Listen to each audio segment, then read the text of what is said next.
Assalamu alaikum, Matrics 2020. What a year you guys had. And after this very unique year, and after you putting in all of the effort, a big chunk of you guys have to rewrite certain papers. This message is dedicated to you.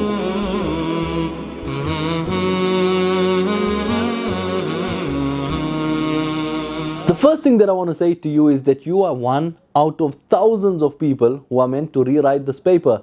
And perhaps if you look at it that way, that you're not alone, it might be a bit easier to deal with. The next thing is that this situation is preparing you and training you for real life. Because in real life, things don't always go according to the plan. They sometimes go haywire, and perhaps you're being prepared for that. There's a beautiful motivational verse in Surah Ali Imran. And I know that verse will resonate with you, and you'll be able to draw strength from that verse. So the background to the verse is that Rasulullah sallallahu alaihi wasallam and the Sahaba experienced the battle of Ahud. The battle of Ahud was difficult for many reasons, but one reason was that there were about 40 archers, Sahaba, who because of a misjudgment made a mistake, radiyallahu anhum. And as a result of their mistake, all of the Sahaba and Rasulullah sallallahu alaihi wasallam had to deal with the consequences of that mistake. Now your situation is similar, but the magnitude is very different.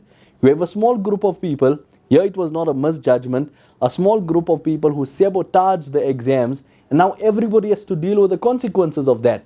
So after A'udhu Billahi Minash Shaitanir Rajim, post the battle, Allah revealed this, وَلَا تَهِنُوا. Do not become weak, do not lose motivation, do not become, lose your spirit. وَلَا تَهِنُوا وَلَا تَحْزَنُوا. And do not grieve over what happened in the past. The fact that the paper leaked, it happened. Now if you grieve about it, how will you change it? So do not become weak and do not grieve about events that happened in the past. وَأَنْتُمُ الْأَعْلَوْنَ. And Allah promises that Allah will raise you with a condition. إِن كُنْتُم مُؤْمِنِينَ. If you are a believer. Now there's many definitions of what a believer is. But amongst the qualities of a believer is that a believer, his heart is happy and he's at peace with the decree and the decision of Allah. Sometimes the decision is not according to what we want, but because it's the decision of Allah, a believer is happy with the decision of Allah. Another quality of a believer is that a believer in every circumstance turns to Allah. He draws strength from Allah. He seeks assistance from Allah. And that's another quality of a believer. So if you didn't do well the first time around, then this is more than perfect. You have a second opportunity to change and do better. And if you did well the first time around, then that is sufficient evidence to prove to yourself that if I did it once, I am fully capable of doing it again.